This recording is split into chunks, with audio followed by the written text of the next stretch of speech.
Tire warmers. What the hell are they, and do you actually need them? Let's try to figure that out today. Now, I'm not going to get into any specific detail on which brand is the best, which specific models fit your bike. That's something that you got to do on your own. This is just going to be a general introduction. And for today, the brand that I'm testing and that I chose to purchase were the Plasti 3130. They're 150 to 165 in the rear tire size warmers, and they've got two settings, high and low. Now, you can get these on either Amazon or Facebook Marketplace, and they range in all different styles, sizes, colors, I mean, even, you know, heat settings too. So for today, this is what we're gonna be using. So this brings me then to the first question of what the hell are tire warmers? And what they are is they're basically a blanket, a heated blanket that keep your tires warm and bring them to the right operating temperature for any sort of track riding use. It's safe and it helps you regulate your tire pressures. It's kind of like if you were to warm up, stretch, and then wrap yourself up in a blanket before you go for a run, your body's already prepared and ready to go for that exercise. Compared to just laying on the floor super cold and trying to immediately get up and run, you're probably not gonna do very well. So when should you use tire warmers? And well, they're primarily for track use, but you could use them on the street if you really wanted to. I don't think it's generally necessary to run tire warmers on the street. I mean, it just seems more like a pain for me to set this all up and then actually heat these things up before I go out on the street.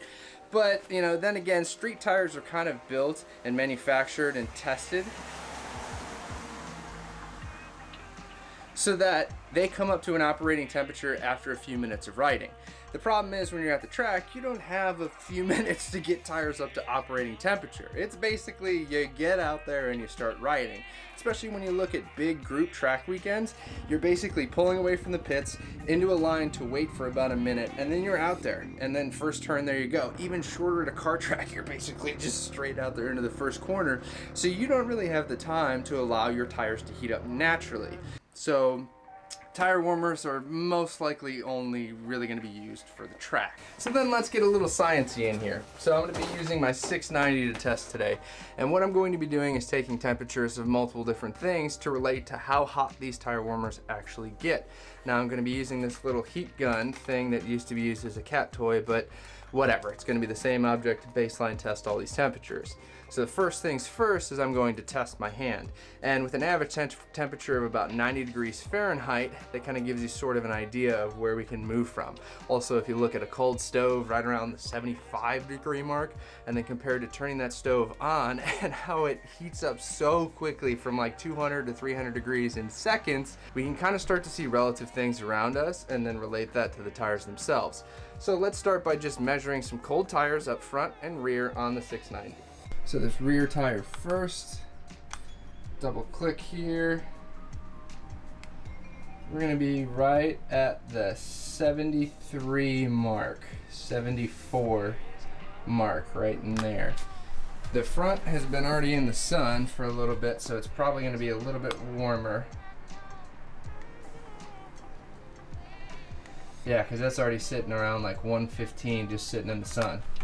I think maybe here's a better test if we do the Honda tires that have been sitting in the shade the entire time. We're sitting at right around the 73, 74 mark for the rear, and the front, yeah, is right about the same. Yeah, so that tire sitting in the sun isn't doing it any good.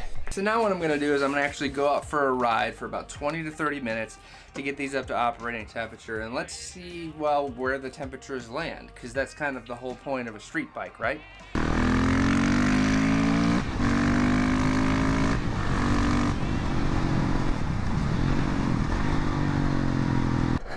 Alright, so just got done with a half-an-hour ride.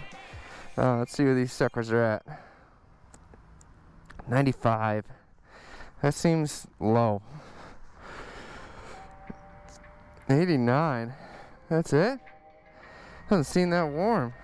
Okay.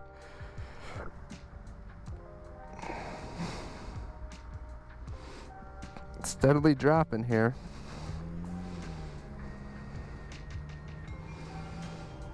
Yeah, about 90. Center contact pads is about 92. And climbing.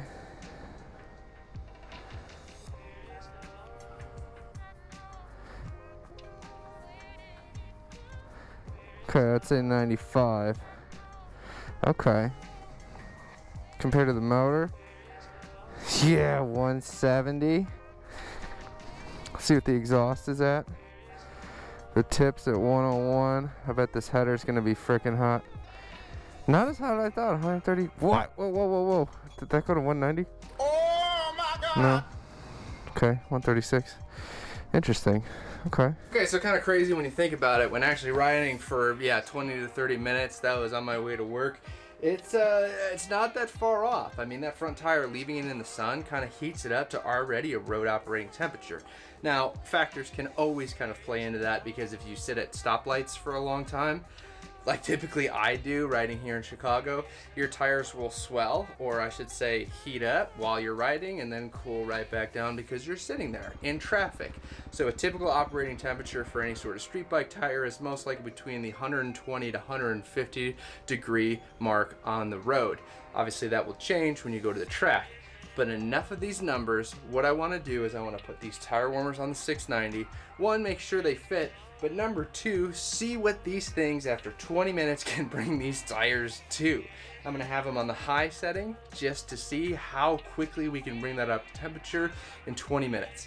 So let's get these things thrown on there. Now to put these on, again, this could range by the specific model, but you're basically going to take a wrap band around the tire, through the spokes, and then Velcro it together so that you get a nice seal, or I should say holding spot, at least in one area.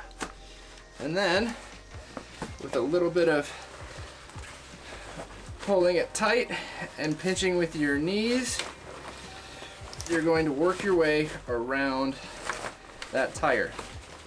Now specifically for this rear one, you may have some issues with your chain, which is normal. You may just have to scoot that tire warmer over a little bit.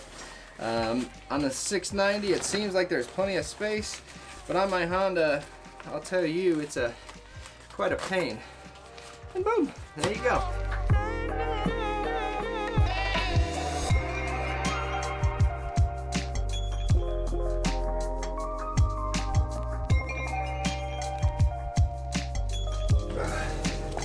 Okay, so fun fact is I ended up buying a generator so I can use, these tire warmers at the track. Since they pull so much power, I won't be able to use my van's solar panels and that battery system. So a generator, well, would be great. Just make sure it's 120 volt output. I've never actually owned one of these things before, and 350 bucks for brand new off of Facebook Marketplace. And I think it was a pretty good steal.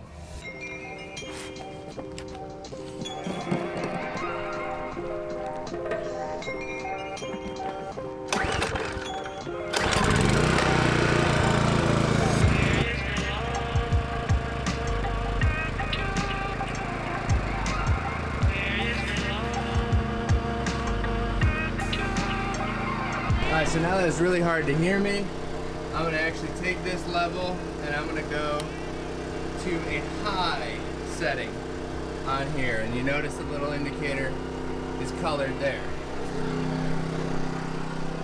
So high on this one. Where's my little indicator? Bang, right there. Okay.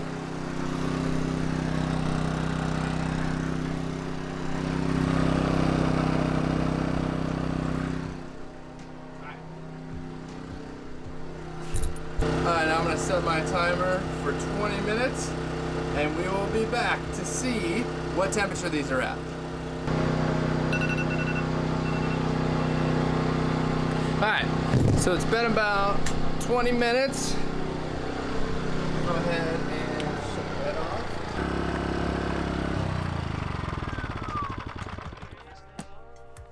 There we go.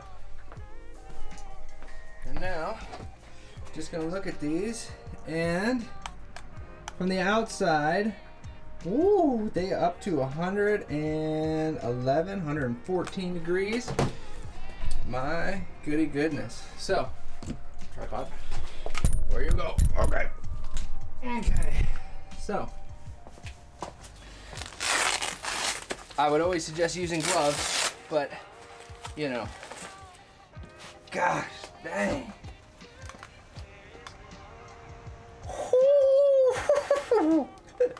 That is, no, I can't make this up. I can't make this up.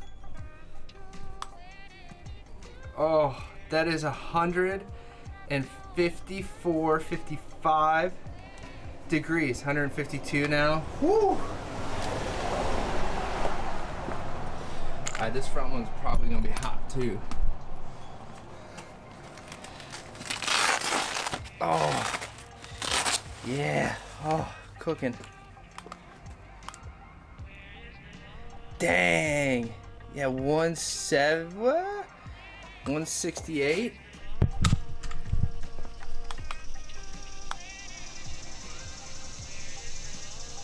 Yeah, 170s. Jump in probably, yeah, we'll call it 165-ish. Holy crap, these things are hot. So that's actually really, really cool to kind of see that. That's crazy. Comparing that to what you see from just normally riding on the street to then just a cold temperature. I mean, that's like almost 100-degree difference in just 20 minutes. That's insane. Like, those suckers are hot.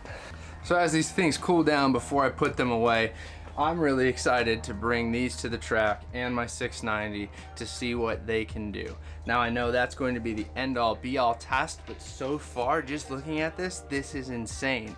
I want to thank one of my good buddies who's actually a Moto America 1000 stock racer for pushing me to actually get these, just because they're going to be safer, they're going to be awesome to actually regulate that tire pressure and to get the most out of the bike and the tire. To give you an example from a professional racer, on his ZX10, his tires get so hot that he can't even touch the rim or the brakes. They are that hot that it'll burn his freaking skin out of there. There's even the Repsol Honda MotoGP team regulates their tire temperatures before they hit the track at around 194 degrees. And then at the track, when they're racing, that rear tire can get up to 248 degrees Fahrenheit. Insane to me. So then why should you get tire warmers? Well, if you're going to be riding at the track and you want the most out of your bike, and especially the most out of your tires, I would highly suggest them.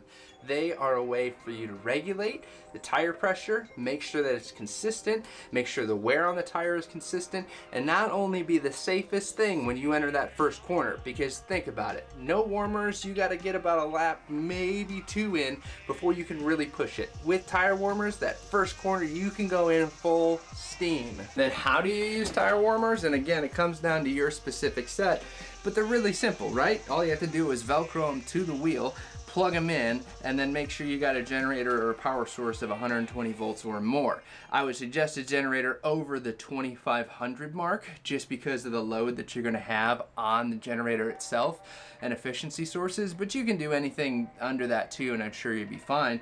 But make sure, a rule, a tip, something to definitely keep in mind, if you are not using the tire warmers on the bike, turn them off, because they're giant stoves, ovens, heated blankets that just continue to heat up. So if you're not using them, make sure you turn them off, because you can burn through them and absolutely destroy them. Then you gotta be asking, well, how much do they cost? And for this specific set, the Pit Posy P3130s that I have were $192 on Amazon. I'll put the link and everything in here to the description down below so you can find your set.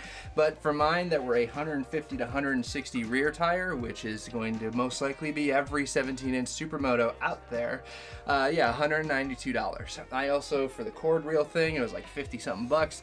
And then for the generator itself, I got for a steal. So I got it used, technically brand new off of Facebook Marketplace for 350 bucks. So all in all, I'm probably $600 into just a tire warmer set. Now, that's a pretty steep price just to go to the track a couple times out of the year.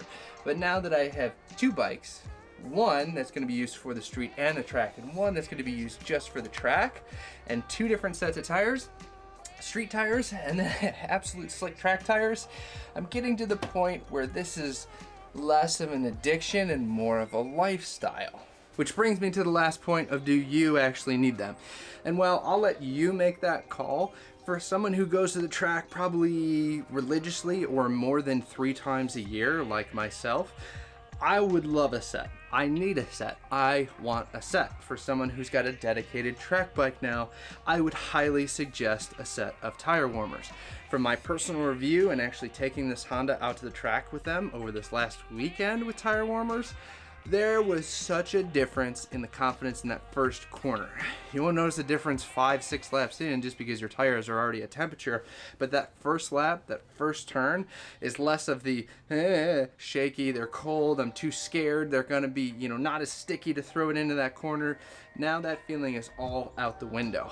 Also, it helps to know where my tire pressure's at. I used to have to check, and I'd have a cold tire pressure and I'd have a hot tire pressure in mind. Now I just have that hot tire pressure in mind, so I just regulate that temperature and not have to worry about a swing while I'm riding. I can maintain at least something close enough to that riding temperature to be consistent with my tire pressures. So it's definitely a benefit for me. Might not be of benefit for you. Like I say, this is more of a track orientation than a street orientation. But I hope you were able to learn something today and at least kind of go through a mini test here with some tire warmers. Again, I would highly suggest them. They are expensive, figure $600, and if you're going to the track at least once or twice a year, you probably wouldn't need them, but anything more than that, guaranteed buy them. You got a dedicated track bike, or you do this as often as I do, or you have just a problem, because I go to the track now all the damn time, then I would definitely suggest them. They are worth it, they are safe, and they give you confidence when you first lean into that corner. If I missed anything, and I'm sure I did because I'm not Bill Nye the Science Guy and I didn't do an official scientific test here, at least a general overview, please leave it in the comments down below. I'm learning, I'm growing, I don't care, it doesn't matter, this is fun for me, so whatever. But again, I hope you enjoyed today's video, and remember, keep riding.